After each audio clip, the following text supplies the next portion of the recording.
সিস্টেমের 6 নম্বর ক্লাস। তো এই 6 নম্বর ক্লাসে আমরা কি দেখব, ভগ্নাংশের শ্রেণী বিভাগ। ভগ্নাংশ কাকে বলছি না, পূর্ণ সংখ্যা বাদে সমস্ত মূলদ সংখ্যাগুলো হচ্ছে ভগ্নাংশ সংখ্যা। ভগ্নাংশ সংখ্যাকে আমরা দুই ভাগে ভাগ করছি, একটা হচ্ছে দশমিক ভগ্নাংশ, একটা হচ্ছে সামান্য ভগ্নাংশ। দশমিক ভগ্নাংশ কোনগুলো, যে নাম্বারগুলোর মধ্যে একটা দশমিক থাকবে সেগুলো হচ্ছে দশমিক ভগ্নাংশ।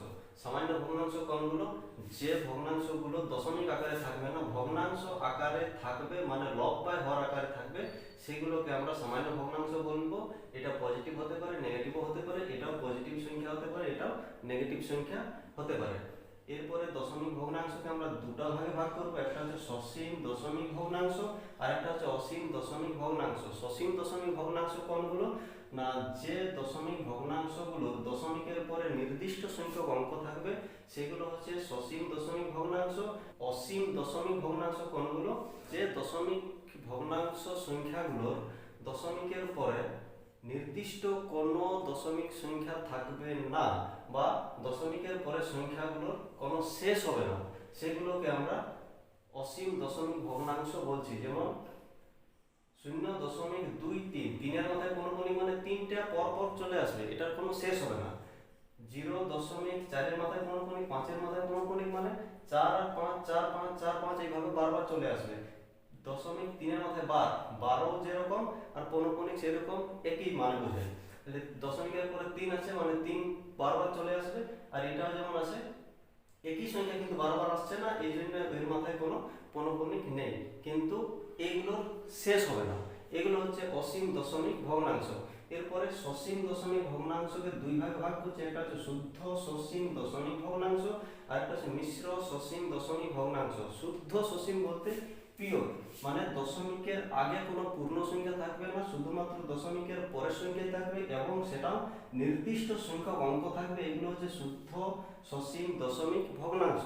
আর মিশ্র সসীম দশমিক ভগ্নাংশ কোনগুলো, যে দশমিক ভগ্নাংশগুলো দশমিকের আগেও একটা পূর্ণ সংখ্যা থাকবে এবং দশমিকের পরে নির্দিষ্ট সংখ্যক অঙ্ক থাকবে, এগুলো হচ্ছে মিশ্র সসীম দশমিক ভগ্নাংশ। এরপরে অসীম দশমিক ভগ্নাংশকে আমরা দুই ভাগে ভাগ করছি, একটা হচ্ছে আবৃত দশমিক ভগ্নাংশ আর একটা হচ্ছে ন আবৃত দশমিক ভগ্নাংশ বা অনাবৃত দশমিক ভগ্নাংশ। এখানে আবৃত দশমিক ভগ্নাংশ কোনগুলো, যে দশমিক ভগ্নাংশে দশমিকের পরের অঙ্কগুলো বারবার আবৃত হবে সেগুলো হচ্ছে আবৃত দশমিক ভগ্নাংশ।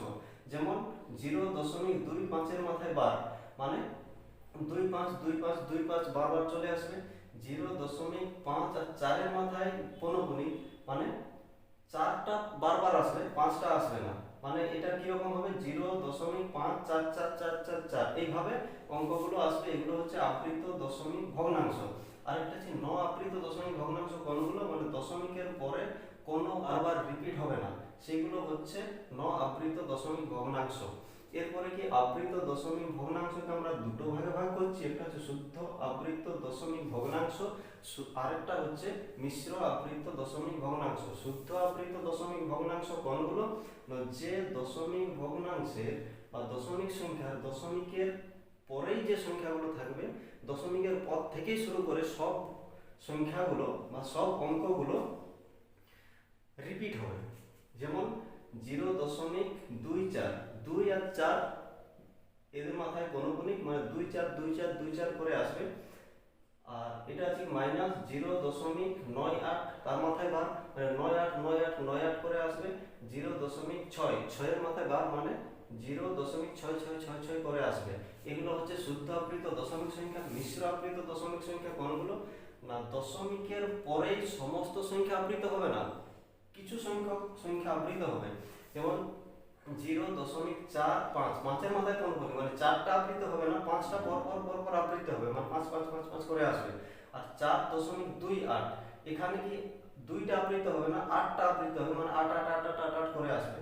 আর 9.125 এগুলো সবই থাকবে কিন্তু 5টা আবৃত হয়ে আসবে, এই জন্য এটাকে মিশ্র আবৃত দশমিক ভগ্নাংশ বলছি।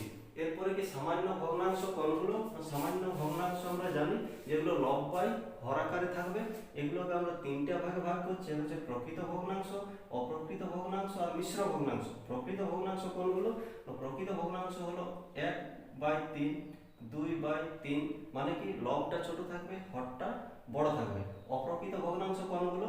আমাদের লবটা বড় থাকবে হরটা ছোট থাকবে। আরেকটা হচ্ছে মিশ্র ভগ্নাংশ। মিশ্র ভগ্নাংশ কোনগুলো? না, 1 পূর্ণ 1/2, মানে 1 হচ্ছে একটা পূর্ণ সংখ্যা আর একটা ভগ্নাংশ সংখ্যা থাকবে 1/2, 3 পূর্ণ 2/3।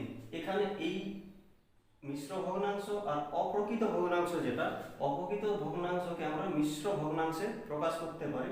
এটা যেমন 4/3 আছে, এটাকে আমরা 1 পূর্ণ 1/3 করতে পারি। ঠিক আছে, তো 1 পূর্ণ 1/3 করলে সেটা আবার মিশ্র ভগ্নাংশ হয়ে যাবে। এখানে অপ্রকৃত ভগ্নাংশ আর মিশ্র ভগ্নাংশ কিন্তু বলতে গেলে সেম, যখন আমরা এইভাবে লিখবো তখন এটাকে আমরা অপ্রকৃত ভগ্নাংশ, যদি এরকম আকারে থাকে তাহলে সেটা হচ্ছে মিশ্র ভগ্নাংশ। তো আজকের মতো এখানে শেষ করছি, পরের ক্লাসে আবার দেখা হবে। সবাই ভালো থাকবে।